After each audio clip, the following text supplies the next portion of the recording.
방송에서 제공하는 투자 정보는 투자 판단에 대한 조언입니다.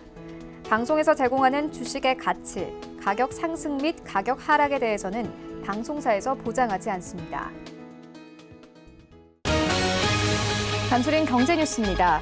미국 증시에서 주요 지수는 미국과 중국의 1단계 무역 합의 마감 기한이 임박한 데 따른 긴장감 등으로 하락했습니다. 미국 증권거래소에서 다우존스 지수는 0.38%, S&P 500 지수는 0.32%, 나스닥 지수는 0.4% 하락하며 거래를 마쳤습니다. 미국은 북한의 미사일 발사와 향후 도발 가능성에 대해 현지 시간 11일 유엔 안전보장이사회에서 이 문제에 대한 논의를 요청할 예정이라고 로이터 통신이 보도했습니다. 로이터는 이어 유엔 안보리가 북한의 핵과 미사일 프로그램에 대해 논의하기로 했다고 덧붙였습니다. 중국의 전기차 배터리 보조금 화이트리스트에 LG화학과 SK이노베이션이 포함된 것으로 알려졌습니다. 현지 시간 9일 중국 공업정보화부는 최근 신재생 에너지차 보급 응용 추천 목록을 발표했습니다. 이른바 화이트리스트로 불리는 이 추천 목록에 오른 업체들은 중국 정부로부터 보조금을 받을 수 있게 됩니다. 삼성 바이오로직스의 분식회계 의혹과 관련해 증거 인멸을 시도한 부사장급 임직원들이 1심에서 실형을 선고받았습니다.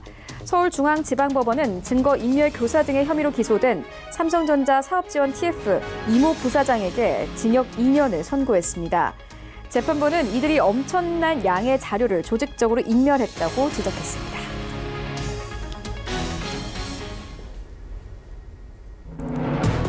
네, 시청자 여러분 안녕하십니까. 출발 증시 와일드 1부 시작합니다. 최윤입니다. 어제 우리 증시 양시장 엇갈리면서 마감이 됐습니다. 코스피는 다시 한번 이 상승세가 나왔는데요. 2088선까지 오르면서 마감이 됐습니다. 외국인들 2거래 연속 코스피 시장에서 매수세 나타내고 있습니다. 어제 시장에서는 미국과 중국의 무역 협상에 대한 기대감과 더불어서 외국인들의 매도 기조가 어느 정도 끝났다라는 안도감이 나오면서 반등세 이어나갔는데요. 특히나 좀 최근에 낙폭이 과다했던 전기전자 업종들 중심으로 어제 시장 상승세 나왔습니다. 외국인들 어제 시장에서 삼성전자, SK하이닉스 그리고 LG 디스플레이와 같은 종목들을 중점적으로 매수했습니다. 또 어제는 이 MLCC 업황 회복에 대한 기대감도 나오면서 관련 종목들이 일제히 강세를 보였는데요. 반면에 어제 이 바이오 시밀러 투톱 종목이죠. 셀트리온과 삼성 바이오로직스가 하락세를 나타내면서 이 바이오 종목들이 대거 포진되어 있는 코스닥 시장은 어제 소폭 하락하면서 거래를 마쳤습니다. 627선에서 시장 종가가 형성이 됐는데요. 이런 가운데 간밤에 뉴욕 증시 3대 지수는 모두 하락하며 거래를 마쳤습니다. 이런 시장 상황들 오늘 출발 증시 와일드 1부에서 정확하게 알아보도록 하겠습니다. 먼저 오늘 다뤄볼 이슈들 화면으로 만나보겠습니다.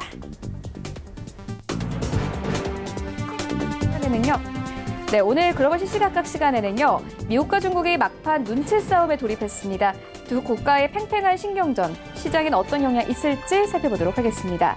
이어서 올해도 이제 한 달이 채 남지 않은 가운데 한국이 일본과 중국을 제치고 2년 연속 세계조선 1위를 달성할 수 있을지 관심이 쏠립니다. 함께 살펴보도록 하겠습니다. 네, 이어지는 라이브 이슈타임에서는요. 찬바람 불 때 생각나는 종목들이 있죠. 바로 배당주가 대표적인데요. 어떤 배당주 포트폴리오에 담아보면 좋을지 살펴보도록 하겠습니다. 네, 새로운 먹거리를 찾기 위한 코스닥 상장사들의 바이오 사업 진출이 계속되고 있습니다. 어떤 시선으로 보면 좋을지 함께 살펴보도록 하겠습니다. 출발 증시 와일드 1부 지금 출발합니다.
네, 시장의 중심이 되는 이슈를 꼼꼼하게 체크합니다. 글로벌 시시각각 시간인데요. 바로 투자증권 영업부 윤정식 팀장 화상으로 연결되어 있습니다. 안녕하십니까? 네, 안녕하세요. 네, 먼저 간밤의 시장 상황부터 살펴보고 가도록 하겠습니다. 간밤의 뉴욕 증시 3대 지수 모두 하락하며 거래를 마쳤습니다. 미국과 중국의 무역 협상을 앞두고 관망 기조 이어졌는데요. 시장 상황 좀 더 자세하게 좀 짚어주시죠. 네, 전체적으로 뉴욕 증시에서 주요 지수는 미국과 중국의 1단계 무역 합의 마감 기한이 임박한 데 따른 긴장감 등으로 하락을 했습니다. 하지만 하락폭은 상당히 좀 제한적인 그런 모습들을 보여줬는데요. 이 뉴욕 증권거래소에서 다우존스 30 산업 평균 지수는 전장보다 0.38% 하락한 27,909.60에 거래를 마쳤고요. 이 스탠다드 앤 푸어스 500 지수는 0.32% 하락한 3,135.96에, 그리고 기술주 중심의 나스닥 지수는 0.40% 하락한 8,621.83에 장을 마감을 했습니다. 3대 지수 모두 하락을 했지만 하락폭은 0.3에서 0.4 정도로 상당히 좀 제한적인 그런 모습들을 보여줬는데요. 국내 증시도 사실 마찬가지죠. 최근에 사실 관망적인 성격이 좀 강한데요. 미국 시장에서도 이런 관망세에 대한 모습들이 좀 강했고요. 하지만 하락에 대한 이유를 찾는다라면은 미중 무역 협상 소식과 그리고 주요 경제 지표를 시장은 주목을 했다라고 보시면 되겠습니다. 미국이 중국산 추가 제품에 대해 관세를 부과한다고 예고한 시점이 15일로 이제 5일 앞으로 다가왔는데요. 양국이 1단계 무역 합의를 타결하거나 그리고 관세 부과 여부에 관해 결정을 내려야 할 마감 시한이 이제 5일 앞으로 다가왔다라고 보시면 되겠는데요. 이 최근 양국에서 협상에 대한 긍정적인 발언들이 나오고 있고 시장에서도 적어도 관세 부과 정도는 연기할 것이라는 기대가 유지가 되고 있습니다. 하지만 실제로 이 관세가 부과될 수 있다는 경계심도 늦추지는 않고 있는데요. 그런 부분들이 좀 부담으로 작용을 했습니다.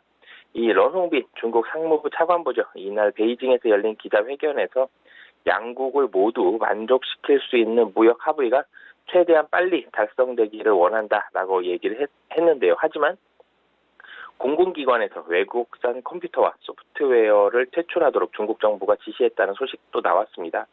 이 미국 정부가 중국 기술 사용을 배제하려는 움직임과 유사한 조치인데요. HP와 델 그리고 마이크로소프트 등 주요 미국 기업이 타결을 받을 수 있는 우려가 제기가 되었습니다.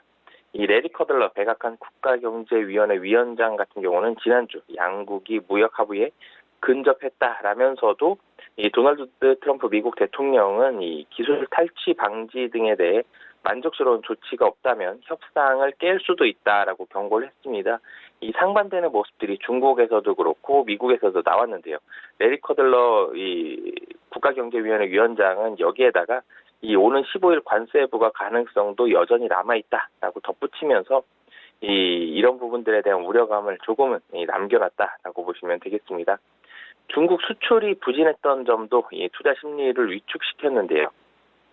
중국 해관총서에 따르면 11월 수출은 달러 기준으로 지난해 같은 기간보다 1.1% 감소했습니다. 월스트리트 저널이 집계한 전문가 전망치 1.0% 증가에 못 미쳤는데요.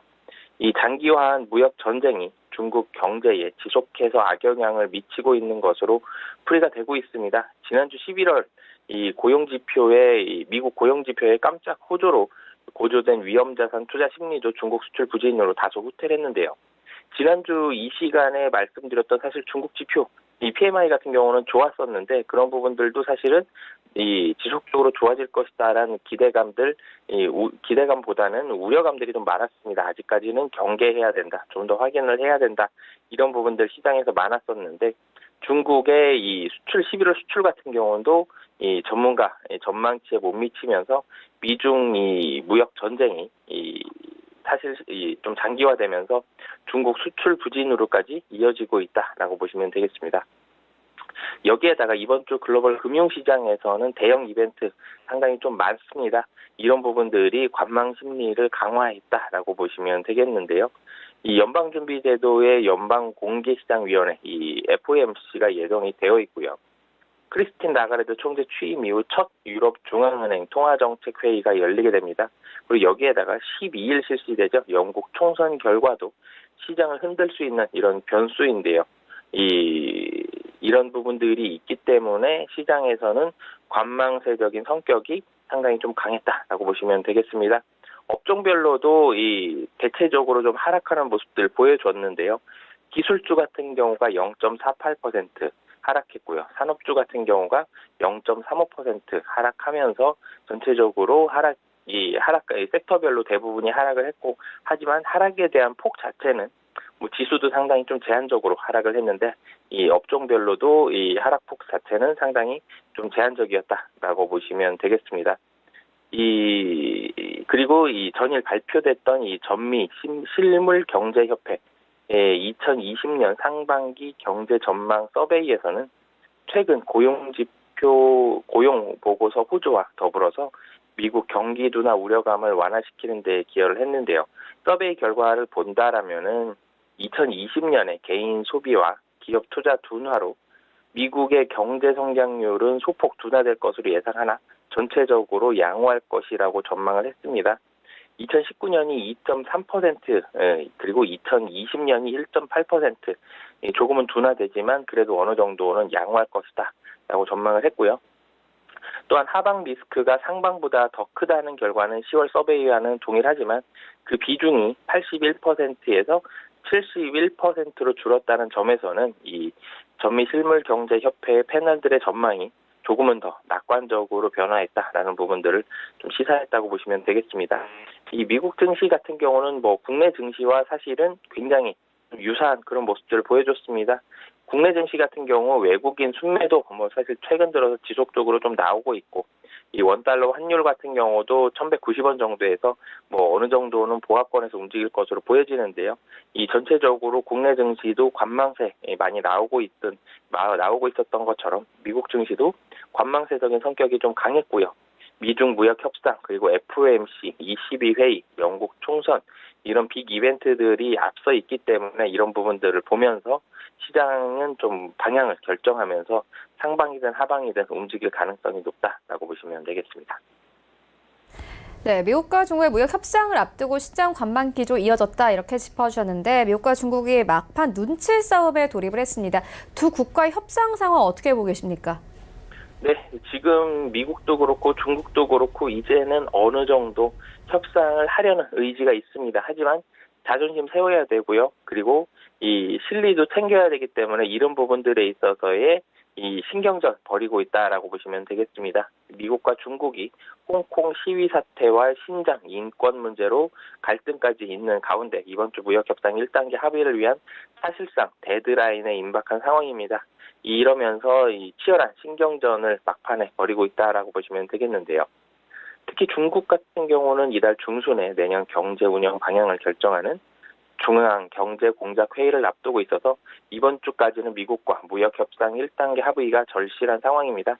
이 미국 또한 도널드 트럼프 대통령이 재선을 위한 성과 과시를 위해서 중국과 일정 부분의 연내 합의가 필요한 상황인데요. 이 중국에서는 시진핑 국가주석이 이끄는 중국 지도부는 최근 중국 경제에 이런 하방 압력이 갈수록 커지면서 내년 6월 경제 위기설까지 퍼지자 이번 주 내에 미국과 무역협상 1단계 합의를 끝내기 위해 총력전을 벌이고 있다. 이런 언론 보도들이 이 중국에서 나오고 있고요. 이 내년 6월 같은 경우는 이 미중 무역 전쟁이 2년째 되는 시기이기 때문에 중국은 이미 올해 상반기부터 경제 각 영역에서 이 적신호가 들어오고 있습니다. 내년에는 6% 성장도 힘들지 않겠냐라는 비관적인 전망까지 쏟아지면서 중국 위기설 나돌고 있는데요. 중국의 올해 3분기 성장률은 6.0%입니다. 이 중국 정부가 분기별 성장률을 발표한 게 1992년인데요. 그 이후 27년 만에 가장 낮은 수치를 기록을 했는데요. 그렇기 때문에 이 중국에서는 상당히 좀 서두르고 있다라고 보시면 되겠고요. 이 미중 무역 전쟁이 지속이 된다라면 중국의 내년 경제 성장률은 사실상 5%대로 떨어질 것으로 보입니다. 이렇게 된다라면은 이 중국 경제 상황이 5%대로 내려가면 대규모 실업 그리고 경기 침체가 불가피하기 때문에 중국 지도부가 매우 긴장하고 있는 상태다라고 보시면 되겠는데요. 더구나 이 다음 주에는 중국의 2020년 경제 방향을 결정짓는 경제 공작회의가 예정이 되어 있습니다. 이 미중 무역 이 1단계 합의가 이뤄지지 않을 경우에는 중국 정부는 당장 내년 정책도 짜기가 좀 어려운 그런 상황인데요. 합의가 이루어지지 않는다라면 이 합의는 당연히 내년으로 이연이 될 것이고요. 아니면은 여기서 합의가 만약에 더 안 좋은 조건으로 된다라면은 중국의 경제는 당연히 경제의 타격은 불가피하기 때문에 이 중국 경제의 최대 변수인 미중 무역 갈등의 해결 방향이 이렇게 불투명해진 상황에서 중국이 내년 경제 정책을 입안하기는 불가능한 상황이다라고 보시면 되겠습니다. 이 시진핑 주석이 주재한 지난 6일이었죠. 중국 공산당 중앙정치국 회의에서는 이 국내외의 위험과 도전이 뚜렷이 높아진 복잡한 국면에 직면했다면서 외부 압력을 개혁 심화와 개방 확대의 강한 동력으로 전환해야 한다라고 강조를 했는데요. 사실은 이 미국도 어느 정도 신경을 써야 되지만 중국의 다급한 상황을 잘 알고 있기 때문에 이런 부분들 중국에 비해서는 조금은 더 여유로운 상황입니다. 이 미국에서는 홍콩과 신장 문제를 직접적으로 거론하면서도 다각도로 대중국 압박 강도를 높이고 있는데요. 미국은 이 홍콩 인권, 이 민주주의 법 제정과 미하원 신장 위구르 인권 정책 법안 통과를 위해서 중국의 그 일국 양제와 인권이라는 아킬레스건을 집중적으로 공격을 하고 있습니다. 이런 가운데 이 백악관 국가경제위원회 레드 커들러 위원장은 6일 미중 1단계 무역 협상과 관련해서는 합의가 가까워졌다라고 어느 정도 안정적인 발언을 하면서도 좋은 합의가 아니라면 협상을 진행하지 않을 것이다 라면서 이 중국을 좀 압박하는 그런 모습들을 보여주고 있고요. 중국 또한 모든 부처를 동원해서 미국의 홍콩 및 신장 문제 개입에 대해 비난을 쏟아내고 있지만 무역 협상을 의식해서 이 9일부터는 비난보다는 타협을 강조하는 분위기도 조성을 하고 있습니다. 이 지난주까지 미국이 세계 질서 파괴자라면서 맹비난을 해왔던 이 인민일보 같은 경우는 현재 이 중미 관계가 관건이 되는 국면에 있으면서 어려움과 도전에 직면해 있다라면서 오해와 오판을 피하고 상호 이해를 증진해야 된다. 이런 식으로 이제는 미중 무역 협상에 대해서 합의를 강조하는 이런 타결을 강조하는 분위기를 언론 쪽에서 지속적으로 좀 쏟아내고 있다라고 보시면 되겠습니다. 네, 그리고 두 국가는 빅 이벤트를 각각 앞두고 있습니다. 중국 같은 경우에는 이달에 경제공작회의를 앞두고 있고 미국은 내년에 대선을 앞두고 있습니다. 이 빅 이벤트들이 두 국가에 또 어떤 영향이 있을까요? 사실은 이 두 이벤트들은 모두 미중 무역 협상에 대한 타결이 돼야지만 양측 다 좀 유리해지는 상황인데요. 그렇다고 이런 빅 이벤트를 위해서 타결을 하기에는 부담스러운 그런 상황들도 있습니다. 그렇기 때문에 최대한 시간을 끌면서 실리적인 이득은 취하지만 어느 정도 자존심 세워가는 그런 모습들이 나올 것으로 보여지는데요. 이 미국의 대선보다는 중국의 경제공작회의가 좀 더 중국 쪽에 신경이 많이 쓰일 것으로 보여집니다. 중국에서는 이 경제 성장률 내년은 한 6% 안팎으로 예상이 된다라고 이 홍콩 사우스차이나 모닝포스트가 보도를 했는데요. 경제공작회의 같은 경우는 중국 정부가 이 경제 성장률과 물가 상승률 목표 등을 이 경제정책 전체적인 방향을 결정하는 중요한 회의입니다. 하지만 이 많은 중국의 내년 경제 성장률 목표가 올해는 6에서 6.5%로 정했는데 내년에는 6% 안팎으로 좀 낮아질 것으로 예상을 하고 있는데요. 하지만 미국과의 무역 전쟁이 지속된다라면 6% 안팎도 지켜지기 힘들 것으로 보여지기 때문에 이 양측 다 미중 무역 협상 어느 정도 타결까지는 갈 것으로 보여지지만 이 중국이 마음이 좀 더 급하기 때문에 이런 부분에 있어서는 미국이 카드가 조금 더 있다라고 보시면 되겠습니다. 네, 알겠습니다. 이어서 다음 이슈로 옮겨가 보도록 하겠습니다. 이제 올해도 한 달이 남지 않았습니다. 한국과 일본이 중국을 제치고 2년 연속 조선 1위를 달성할 수 있을지 관심 쏠리고 있는데요. 관련해서 업종 어떻게 보고 계십니까? 네, 사실은 이 11월 말 한국조선의 2년 연속 세계 1위 등극 여부 이제는 12월 남은 기간들의 이 결정이 될 것으로 보여지는데요. 9일이었죠. 영국 조선해운 시황 분석 기관인 클락슨 리서치에 따르면 지난 11월 전 세계 선박 발주량 가운데 한국은 8% 수준에 그친 것으로 집계가 됐습니다. 69%를 차지한 중국이 1위를 기록을 했고 15%인 일본이 그 뒤를 이었습니다. 11월까지 누적 수주량이 한국이 이 중국에 앞서서 여전히 1위를 지키고는 있는데요. 지난달 4%포인트까지 벌어졌던 누적 수주 점유율 격차가 1%포인트로 줄어들게 됐습니다. 한국이 이 712만 그리고 중국이 708만이기 때문에 이제는 격차 상당히 줄어들었다라고 보시면 되는데요. 하지만 이 클락슨 리서치에서 조사한 한국의 이런 수주 실적에는 이 삼성중공업이 지난 11월 22일하고 29일 각각 체결한 이 LNG 운반선 한 15억 달러 규모로 추정이 되는데요. 이 LNG 운반선과 내빙 원유 운반선 두 척 계약이 포함이 되지 않았습니다. 이 업계 일각에서는 이를 포함할 경우에는 11월 한국 수주량이 당연히 일본은 앞설 것으로 보여지고 중국과 견줄 수준도 될 수 있다라는 분석도 나오곤 있는데요.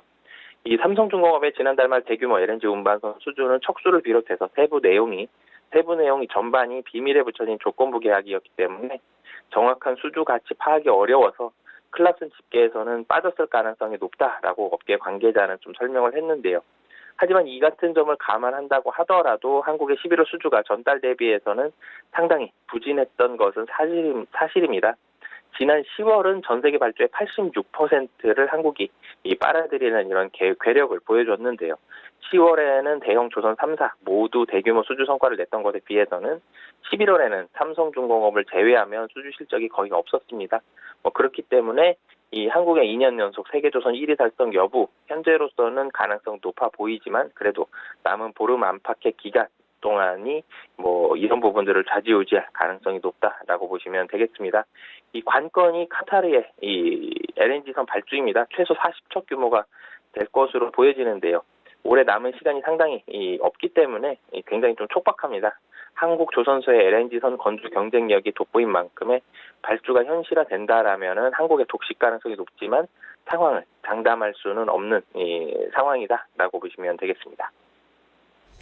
네, 알겠습니다. 지금까지 세 가지 이슈 다뤄보고 왔습니다. 바로 투자증권 영업부 윤적시 팀장과 함께했습니다. 고맙습니다. 네, 감사합니다.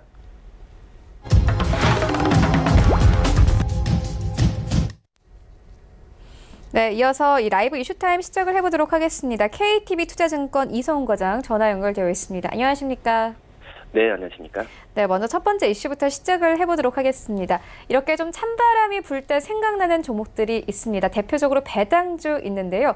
어떤 배당주 우리 시청자분들이 좀 포트폴리오에 담아보면 좋을까요? 네, 우선 지금 현재 좀 저금리가 계속 지속되고 있습니다. 그러면서 이제 배당 성향이 높아진 고배당주의 투자자 이목이 많이 집중이 되고 있는 상황이라고 볼 수 있겠고요. 지금 현재 주식시장이 좀 많이 부진한데 이로 인한 공모펀드의 전반적 위축 여파로 또 배당주 펀드에는 오히려 좀 자금 이탈이 지금 가속화되고 있는 상황입니다. 그런 상태에서 이 고배당주에 대한 어떤 매수세는 지속될 가능성이 있다라고 판단이 되고 있고요. 우선 배당주 펀드, 그러니까 한 237개 정도 되는데 전체 설정액 규모가 12조 8,943억인데 최근에 자금 썰물이 좀 이어지고 있습니다. 올 초 이후부터 6,094억 원의 자금이 빠져나갔고 지난 한 주간에도 413억 원의 자금 이탈이 발생하면서 설정 금액이 꾸준히 좀 줄어들고 있는 상황인데요. 하지만 역시 올해 기업들의 이익이 지난해에 비해서 크게 줄어든 현재 상태에서 배당금은 대부분 유지한다는 입장이어서 배당 성향은 상승할 것이라는 전망이 많이 나와주고 있습니다. 특히 이제 5% 이상 고배당주에 대한 자금이 쏠릴 것이라는 전망이 나와주고 있는데 올해 5% 이상 배당 수익률을 기록할 것으로 보이는 상장사들 가운데에는 두산, 쌍용양해가 오히려 지금 가장 높은 7%대 배당 수익률을 기록할 것으로 지금 나타내주고 있고요. 효성과 현대중공업지주 그리고 이 은행 금융업종이죠. 기업은행, 하나금융지주, 또 우리금융지주, 또 DGB 금융지주, JB 금융지주, 또 메리츠 종금 같은 이 금융주들 같은 경우에도 5%대 배당 수익률을 기록할 가능성이 크다라고 좀 볼 수 있겠습니다. 우선 일각에서 기업들의 이익이 줄고 주가가 부진하면서 이 공모펀드 시장 자체가 위축되는 흐름을 지금 보이고 있는데 배당 성향은 오히려 높아지면서 기업들의 부담이 더욱 커질 우려가 있다는 지적을 좀 제기한 상황이라고 볼 수 있겠고요. 최근 주가 지수 하락에도 배당 수익금은 역대 최고치를 기록하고 있는 현재 상태인데 올해 기업의 이익이 30% 넘게 줄었음에도 이 배당금은 유지하면서 배당 성향이 올라간 이유가 가장 크다라고 볼 수 있겠습니다. 우선 지금 주식시장 전반적으로 자금 유출이 일어나고 있어서 이 배당주 펀드도 그 영향을 받고 있는 것이라는 분석인데요. 외국인이 올해는 순매도 행진으로 수급이 안 좋아하면서 주가가 하락하고 있는데 오히려 기업의 배당 정책은 그대로 유지되면서 배당 수익률은 높을 수밖에 없는 상황이라는 부분을 많이 설명을 하고 있고요. 우선 이 때문에 코스피 12개월 예상 배당 성향도 28.9%로 높아졌습니다. 역시 배당 성향 상승은 이익이 줄어도 배당을 크게 줄이지 않을 것이라는 기대감이 반영되는 부분이라고 볼 수 있겠고요. 사실상 주가 하락으로 배당 수익률은 더욱 높아졌다는 분석이 더 나와주고 있습니다. 올해 코스피 200 연간 현금 배당액은 28조 7천억으로 작년 대비해서 0.5% 증가할 것이라는 전망인데요. 실제 현금 배당액은 지난 2014년부터 2018년까지 5년 연속 증가세를 나타냈습니다. 코스피 순이익은 올해 32%가 줄어든 89조 원에 이른 것으로 집계됐는데요. 이 기업들의 이익이 줄어들었음에도 불구하고 이 배당금을 유지토록 하면서 코스피 200 12월 결산 배당액도 전년 말 대비해서 3% 이상 증가한 20조 4천억에 육박할 것이라는 전망이 좀 제기되고 있고요. 이 삼성전자의 12월 현금 배당 금액은 2조 1천억 규모인데 코스피 200 전체 규모의 10% 달할 것으로 좀 예상이 되고 있습니다. 우선 지난 2일 장 마감 기준으로 봤을 때 12월 기말 배당 수익률 상위 종목 가운데 3년 연속 배당을 지급하면서 배당금을 줄이지 않는 기업들 봤을 때는 동양생명, 또 금호산업, 미래에셋생명, 이원, 또 레드캡처, 제일교회, 동부건설, 한양증권, 또 포스코 인터내셔널 등이 꼽히고 있는 상황이라 볼 수 있겠습니다. 네, 알겠습니다. 이어서 다음 이슈로 옮겨가 보도록 하겠습니다. 새로운 먹거리를 찾기 위한 코스닥 상장사들의 바이오 사업 진출이 계속되고 있습니다. 그렇지만 성과를 좀 기대하긴 어려운 상황인데요. 투자 주의점 어떻게 보면 되겠습니까? 네, 우선 바이오 사업에 대한 성과는 단기간에 힘든 그런 산업이라고 볼 수 있겠습니다. 기존 사업이 사이클이 꺾인 상황에서 신사업에 대한 투자 자금 마련조차 버거운 회사들도 많은데요. 이 과정에서 주가가 좀 급등락을 보이면 투자자들의 피해가 좀 불가피하다는 지적이 많이 나와주고 있는 현재 상황이고요. 전문가들 같은 경우에는 상장사가 바이오 사업에 진출했다고 무조건 투자할 게 아니라 구체적인 개발 계획을 갖고 있는지, 또 개발 혁신 인력을 보유하고 있는지 등을 확인하고 실제 로드맵대로 진행되고 있는지도 꾸준히 살펴봐야 된다는 조언을 많이 하고 있습니다. 우선 시설물, 제형 소프트웨어 개발 업체죠. 이 모비스는 작년 12월에 임상시험 대행업을 영위하는 ADN 코리아 지분 43.87%를 88억에 인수하면서 이 바이오 사업에 진출했는데 당시 4,700원까지 올라갔던 주가는 지금 이제 2,200원 선으로 그때와 비교하면 절반 이하입니다. 우선 지금 현재 이런 기업들은 많다라고 좀 볼 수 있겠고요. 모비스 관계자 얘기 들으면은 이 소프트웨어 강점을 가진 회사의 경쟁력을 이용하면서 임상병리 시간 그리고 인력을 감축하는 컨셉으로 시너지를 극대화하는 방향을 접근하고 있지만 어떤 구체적인 사업 전략의 윤곽은 내년 하반기에 나올 것이라고 밝혔고요. 또 ADN 코리아의 IPO를 추진하고 있지만 정확한 시기와 계획은 내년 하반기에 알 수 있을 것이라는 부분을 내다봤습니다. 이런 작년 말에 모비스와 같이 바이오 사업에 뛰어든 기업이었죠. 이 한국 코퍼레이션도 마찬가지인데요. 이 고객 관계 관리죠. CRM 업체인 이 한국 코퍼레이션은 이 게놈바이오로직스 아시아 퍼시픽 지분 100%를 211억에 인수하면서 인공지능, 또 빅데이터 기술을 이용한 신약 후보 물질 발굴과 또 개인 맞춤형 의약품 개발에 나서기로 했습니다. 당초 회사는 심근병 치료제 신약 후보 물질에 대해서 올해 임상 1상에 돌입하고 또 내년 이후에 기술 이전을 통해서 이익을 가시할 것이라고 좀 밝혔었는데 올해가 거의 끝나가지만 임상과 관련해 이렇다 할 소식은 없었습니다. 작년 12월에 3,300원까지 올랐던 주가는 지금 현재 1,700원대를 지금 보여주고 있고요. 메탈옵스도 마찬가지고 AB 바이오도 마찬가지고 바이오 사업 진출에 대한 부분은 했지만은 지금 현재 주가 부분은 좀 미미하다라고 볼 수 있겠고요. 이처럼 이처럼 주가가 급등했다가 제자리로 돌아오거나 반토막 이상까지 떨어지는 곳은 올해 바이오 업체 분위기와도 맞물려 있다고 볼 수 있겠는데요. 잘 아시는 바이오 업체죠. 신라젠, HLB, 헬리시미스 등이 계속 임상 실패 소식에 이 바이오 거품이 꺼지는 것 아니냐는 우려가 제기됐다라고 볼 수 있겠습니다. 여기 바이오 사업이 당초 밝혔던 계획대로 진행되지 않거나 회사 측의 진행 상황을 구체적으로 밝히지 않으면서 실망에 대한 부분으로 좀 이어졌다고 볼 수 있겠는데요.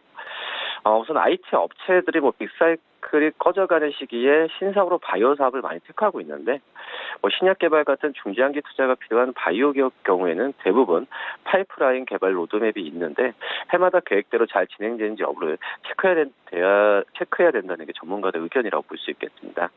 특히 신사업을 추진하는 데 있어서 가장 큰 걸림돌은 자금이라고 볼 수 있겠는데요. 이 바이오처럼 성과를 단기에 기대하기 힘든 업종이면 더더욱 그렇다고 볼 수 있겠고요. 기존 사업과 연관 없는 사업을 추진하면서 대부분 바이오 업체를 인수하는데 좀 큰 돈이 들어가고 이후에도 연구개발 비용 지원에 허리가 휘는 기업들이 생겨날 수밖에 없다라고 좀 볼 수 있겠고요. 어떤 한 기업이 퓨전 같은 경우에도 자회사 세미콘 라이트를 통해서 신약 개발 업체 바이오트리 지분을 인수하고 이 건강 보조식품 브랜드죠. 이 건강 남녀를 론칭하면서 신사업에 박차를 가하고 있습니다. 회사는 작년 말에는 의류 판매 업체 SNK 글로벌 지분을 인수하기도 했는데 2017년부터 계속된 적자 속에서 적자가 좀 나오는 상황에도 이 신사업을 통한 돌파구 마련에 나섰던 회사는 재무 부담이 점점 커지는 상황이라 볼 수 있겠고요. 퓨전 같은 경우에도 임시주주총회에서 자본금 480억에서 19억으로 대폭 축소하면서 이 461억 원으로 결승금 보내 사용을 했습니다. 이 퓨전 데이트의 3분기 말 기준 결승금 226억 원에 좀 달한 상황이라고 볼 수 있겠고요. 우선 여러 가지도 봤을 때도 이 퓨전뿐만 아니라 여러 가지 기업들 같은 경우에도 이 자금이 녹록치 않은 상황에서도 이 바이오 사업에 많이 투자를 하고 있다라고 볼 수 있겠고 또 역시 기존 사업과 전혀 연관 없는 바이오 사업을 새로 시작할 경우에는 70에서 80% 정도 실패률이 높다는 게 의견이라고 볼 수 있겠습니다. 이 바이오 사업 아이템만 가지고 있는 게 아니라 투자한 바이오 기업이 핵심 인력을 확보했는지가 제일 중요하지 않나 판단이 되고 있고요. 핵심 인력은 유지된 상황에서 추가 자금이 소요되고 또 사업이 예정대로 진행되면 괜찮은데 인력은 빠져나가고 있는 상황에서 뭔가를 계속 한다고 자금을 잠긴다면은 회사의 저희에 대해서 좀 의심해 볼만 하다라고 볼 수 있으면서 투자에 좀 주의해야 하는 게 낫지 않을까 이렇게 보입니다. 네, 바이오주 짚고 왔는데 이번에는 증권주 짚어보도록 하겠습니다. 증권주 최근에 좀 실적 부진 우려가 나오고 있습니다. 실적 반등은 언제쯤 나오게 될까요?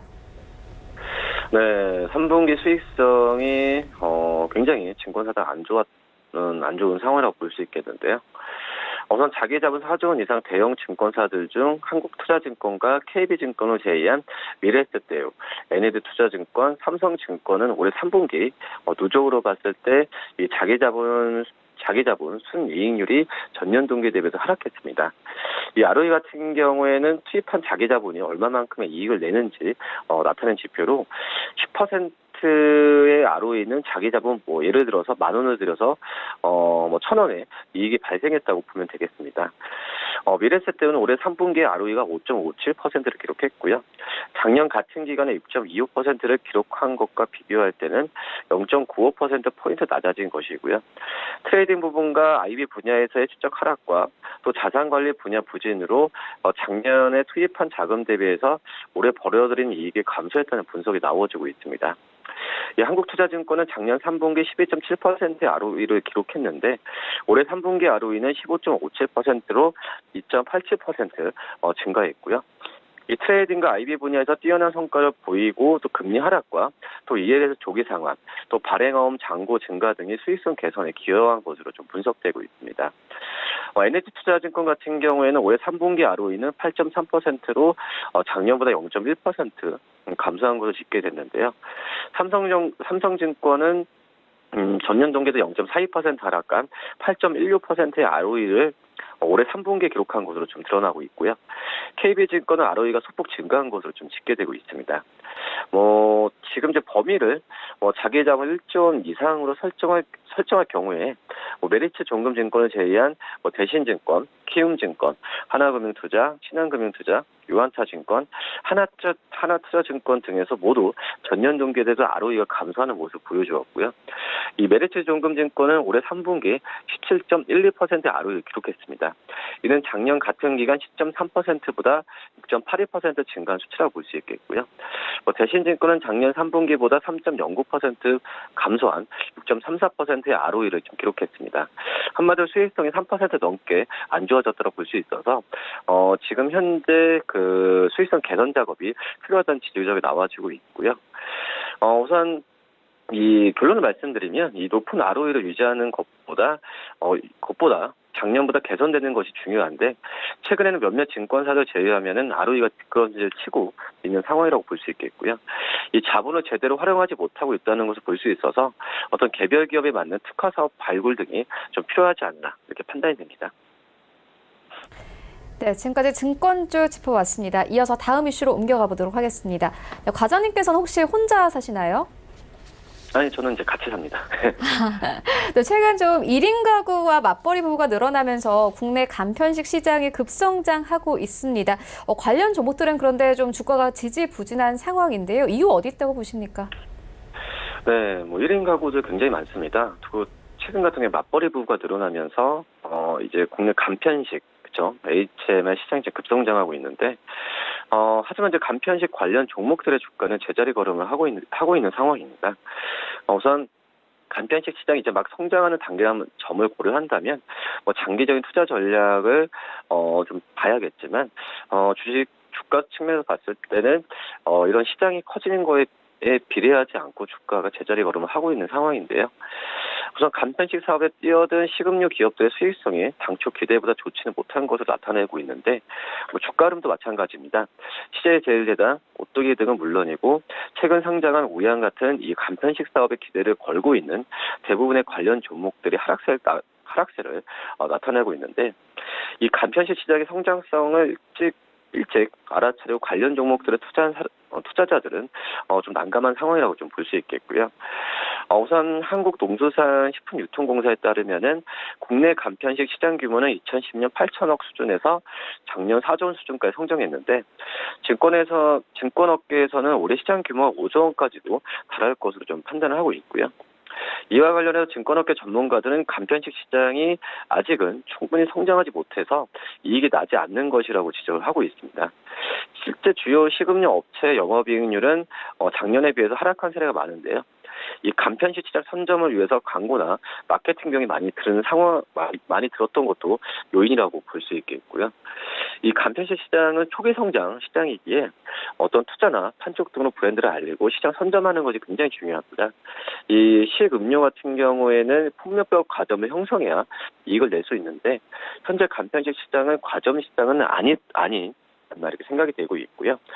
시간이 지나면 상위 4에서 4개 기업이 큰 이익을 내는 시장으로 발전할 가능성이 있다라고 좀 판단이 되고 있고요. 이 업계에서는 이제 간편식 시장의 성장성은 이미 충분히 입증이 됐다라고 좀 분석을 하고 있는데 이 과학기술과 또 온라인 배송 서비스의 발달이 나와주면서 시장은 더 커질 수 있다는 분석입니다. 1인 가구와 말씀드렸듯이 맞벌이 부부뿐만 아니라 일반 가정에서도 간편식을 사 먹는 경우가 늘고 있는데 간편식의 편리성이 더 널리 받아들여지면은 성장 속도에 탄력이 붙을 가능성이 크지 않을까 판단되고요. 이 정부도 간편식 시장의 지원을 아끼지 않은 방침인데 정부는 최근 간편식을 비롯해 친환경 식품 등을 5대 유망 분야로 선정하고 이 프리미엄 상품 연구 개발 등 세제 혜택을 주기로 했습니다. 이 5대 분야 사업 규모를 2030년까지 24조 8,500억 원으로 확대한다는 계획인데요.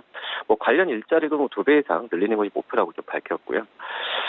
이제 한마디로 2, 3년 뒤에는 간편식 기업들의 실적이 개선되고 주가도 상승세를 탈 수 있다라는 의견이 좀 많다라고 볼 수 있겠고 하지만 경쟁이 치열해지고 있는 만큼 살아남을 수 있는 기업들도 선점하면서 투자하는 것이 중요하지 않나 이렇게 판단이 됩니다. 이 간편식 시장에 고성장하면서 이를 선점하기 위해서 다양한 기업들 제품을 출시하고 있는 상황인데요.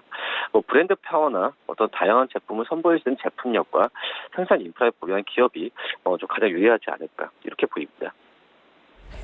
네, 알겠습니다. 지금까지 KTB 투자증권 이성훈 과장과 함께했습니다. 고맙습니다. 네, 감사합니다. 네, 1부는 여기서 모두 마치도록 하고요. 잠시 후 2부에서는 전문가들과 함께하는 종목 라이브쇼, 라이브 매매타임이 이어집니다. 여기에 더해서 오늘장에서 이슈몰이라고 있는 특징주까지 꼼꼼하게 살펴봐드리겠습니다. 채널 고정해 주시고요. 저희는 잠시 후 2부로 다시 찾아오도록 하겠습니다.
안녕하세요. K웨더 라이프스타일 예보 김민주입니다. 어제보다 공기 상황이 더 나빠졌습니다. 수도권과 충북에는 올겨울 처음으로 미세먼지 비상 저감 조치가 내려지겠는데요. 전국이 나쁨 단계까지 오르겠고 특히 수도권을 비롯한 서쪽 지방을 중심으로는 매우 나쁨 수준까지 오를 가능성도 있겠습니다. 오늘 외출하실 땐 미세먼지용 마스크를 꼭 착용하셔야겠습니다. 한편 동해안 지역은 대기가 매우 건조합니다. 특히 강원 영동은 건조 경보까지 내려진 가운데 내일 바람이 강하게 불 것으로 예상되면서 강풍 예비특보까지 발표됐는데요. 작은 불도 화재로 번지지 않도록 각별히 유의하셔야겠습니다. 위성 영상입니다. 현재 서울 경기와 강원 영서, 충남 북부에 비가 내리고 있는데요. 오늘 아침에 대부분 그치겠고요. 오늘 밤부터 다시 경기 북부와 강원 영서 북부에 5mm 내외의 비가 내리겠습니다. 다음은 자세한 지역별 날씨입니다. 중부지방 구름이 많거나 흐리겠고 큰 추위는 없겠는데요. 미세먼지 농도 매우 나쁨까지 높게 오를 가능성이 있겠습니다. 동해안 지역도 구름만 많이 지나겠습니다. 낮 동안 속초 12도, 강릉은 13도, 울진 14도가 되겠습니다. 남부지방 낮 동안 따뜻하겠습니다. 광주 16도, 부산 17도, 전주는 15도까지 오르겠고 점차 구름이 많아지겠습니다. 바다의 물결은 전해상에서 잔잔하게 일겠습니다. 비가 그친 뒤 다시 기온이 떨어지며 추위가 찾아오겠습니다. 목요일 서울의 아침 기온이 영하 4도까지 떨어지겠고 낮에도 4도 선에 머물며 종일 춥겠습니다. 날씨였습니다.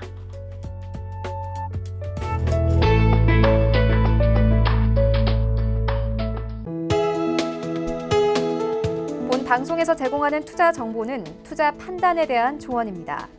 방송에서 제공하는 주식의 가치, 가격 상승 및 가격 하락에 대해서는 방송사에서 보장하지 않습니다.